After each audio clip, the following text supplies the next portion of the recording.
Yo, excuse me, where you about to go, girl? Them your home girl, homie say no, girl. That's your girl. What about all girl? I drive a Tahoe. You know it's a go, girl. You say I heard they call you big motivation. Love how you confident, stay motivated. I ain't lying, I just do it for my babies. I'ma change the world, just be patient. For some reason, I can kill a vibe with a serious conversation. The motivation in my mind just don't carry sexual translation. So you gotta keep my mind, cause it's so dedicated to the culture. I do it for my people, but That's it. You know, From, that's my dream. It's a part. Get the guns, relaxing, nobody be bothering, nobody do nothing. Man, that's my dream. When I tell you I just had a vision when you said that, that's my dream. When I came back home, I told myself that I left Lawton for 2 years. And I just returned home about a year ago. And when I came home, I said, I was looking at this big piece of land and I said, man, I'm gonna buy that. And it still isn't sold yet, and I'm waiting on it. But I want a farm. I want to be able to be away from people. Right now, I do live out of city limits, and I'm on about 1 acre of land, but our neighborhood's building up. And I'm right on the corner, so I hear all the driving past everything. So now I'm to that point to where I want to get some space. I even want my own garden. I want to grow my own stuff because, I mean, come on, man, that's the stuff we should have been learning as kids. You know, when you were playing in the mud, you should have been playing in the mud, planting seeds.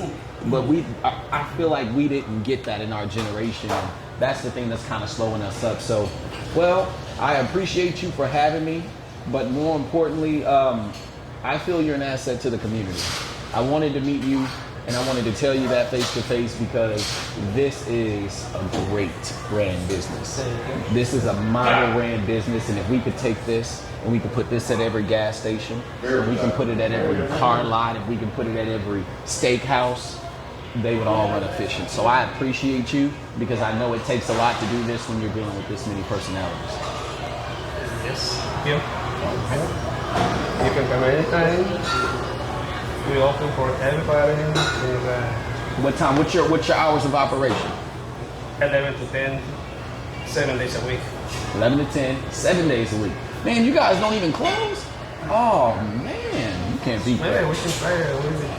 We see this between the people don't want to work. We think it's not one day. Sometimes we got many services, we got nice service, and you know, come in for 2 days, and then I'm on $100 in the packet because it was weed. Yeah. Honestly. And then there's we all on the schedule, I want to work again. It's impossible to work. See, and that's what gets me, man. People will come in, they will interview, they will give you all the sweet stuff, and then work for a few days, get a little paycheck and go. You know, I just don't get it, and I believe we've got to figure out, and now this is my mission, right? We've got to figure out how do we fix that problem. And what I'm saying is, I believe it's more of I think people are getting jobs that they're not passionate about, right? I don't believe that you should come and work at Los Tres if you don't like food. You see what I'm saying? If you're just doing it for a paycheck, why are you coming to Los Tres? People just go for the paycheck. Mm-hmm. Also, sometimes the parents say, go work. Yeah. They don't want to work, but they say, I got a few kids that say their parents, they want to work, or you want to come to work. Come on. So they don't want to work. They don't want to work. They want to pay a rent, they don't want to listen. Man, I'll tell you. So when I was a manager, I managed from like 21 to like 28. And when I was a manager, man, I didn't know that people did all the stuff they did. Even check this out. The things they tell me they did then that they're telling me they did now and we laugh about, I'm looking like, dude, why did I even hire you? They don't understand. I'm looking at it different now because I'm saying, you know, a lot of people, they're their own demise. You are your own kryptonite. You know, and that's my thing with my generation is it's like, at one point we've got to wake up and we've got to say, look here, we weren't dealt the best cards, but so what? So what? Get up.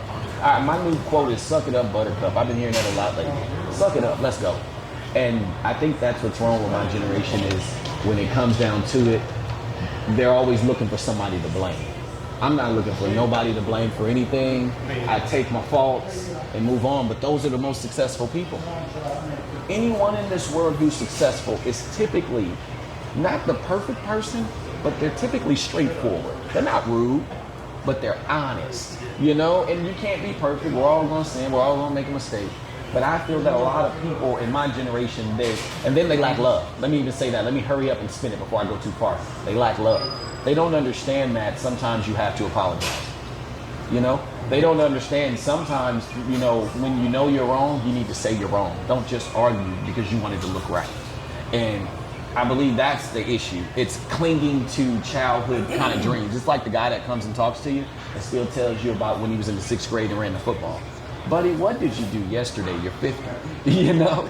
So I get what you're saying. I'm sorry for that long elaboration, but it was very important to say that.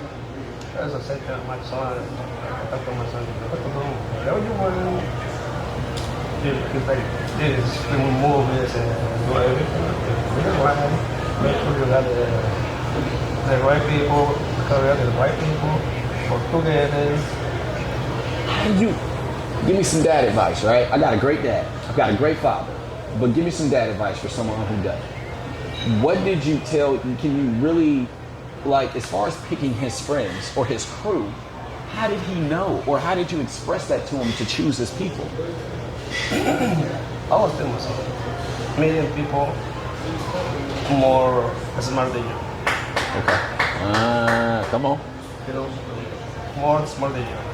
You pick friends, then like school, no smart, I was around, play around, no do nothing, you never try. Come on. They stop you. They're going to stop you. Stay here. Smart people doing the problem. You know what my, so you say that, right?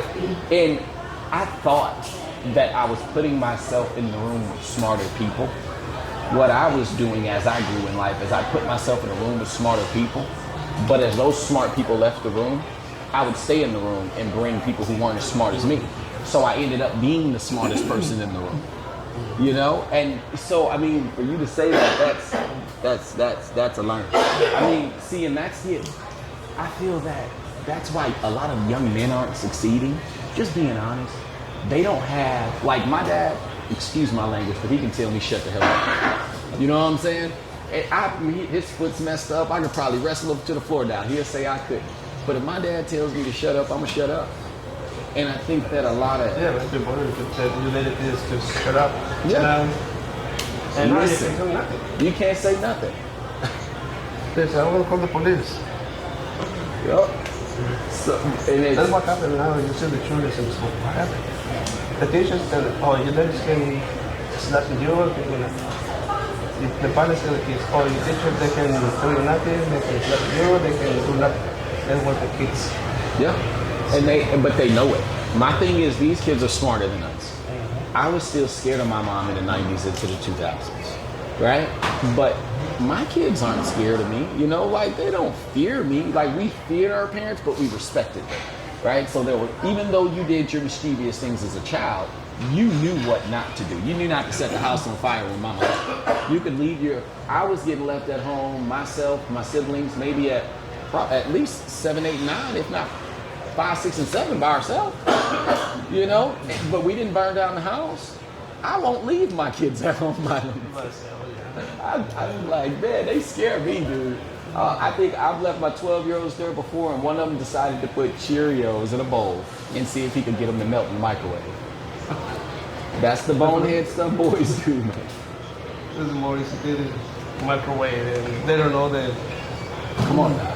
So it's just little stuff like that, but I want to be able to. So what I'm doing in the community, I'll give you that. I didn't tell you when I got here mainly, but I'm going around and I'm wanting to highlight the individual characteristics of each child so that, like I was saying, if you've got a boy that's 6'4", but he doesn't want to play basketball, he seriously wants to be a scientist, I want us to start getting the proper people around and knowing who to go to for those kids, right? Or for instance, summer jobs. We've got all these kids getting out of school and they need summer jobs. But say if you've got a core group of 10 good kids, I want to be able to send them somewhere. Like I've got a young kid that's 14, he wants to go work at Brahms. And what I'm explaining to him is, I can take you up there and get you a job, young man, but I've got to make sure you're going to do it. So now we're training him up, and then we're getting him prepared so that whenever it's time to go into a job, he's going to come in with a tie. He doesn't, whatever he's applying for, he's going to wear shirt and tie. When I came in to speak with you, I'm going to wear shirt and tie because we want people to take us serious. And then you can switch to jeans to show them that you're a normal person, So we're teaching them that there are so many things to wear. Don't say, I won't wear work boots. Don't say, I won't wear a suit. Don't say, I won't wear these things. Try them all out. And when they try them all out, I think that we're starting to create a decent nucleus to where we can grow them and more of, what should I say, start putting them out and bringing them around. Now, what age do you hire here? Is it 16? 16. Cashier 16. Servers to be 18. They get to liquor license to sell liquor. Okay. The system is sometimes in America, your parents send me later they need to have more. They got condition, who want to work? Yeah. They don't want to work. See, and that you've been doing it so long, it's like every single game. I used to do that like with salespeople. I would know what they're going to do 3 steps before they do it. And because it's like you turn, honestly, when you've done a business so long, it's like robotic. It's nothing but a circle. Every time, the same thing happens. I'm sure in 08, right around 08, how were you guys on jobs? Did it lighten up a little bit? Oh no, you went through there? The crash? You flowed right through that? Ooh. That's good. That's good. That's really good. I'll tell you what, I won't hold you too long. I've said that 30 times.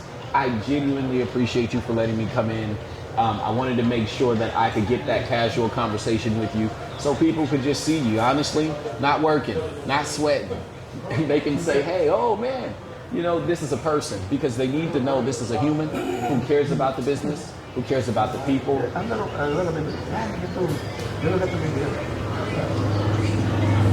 Some people like to see it here. When the boss is here, business from the best. Better. Yeah, you're not going to be here. You're not going to be here. For what? You want to play around? You're not on the girl. Absolutely. It's making I don't know, the kind of to job or respect or get paid. But I was like to be here. So I don't think it's my life. Man. Now, who's the tougher one to work with? You or her? Me. Well, just come in and everybody like my wife. The ball, do the goal, no play around. All they want is do the job. Everybody happy. Everybody happy. That's why I say, come to work, do your job, everybody happy. That's our new quote.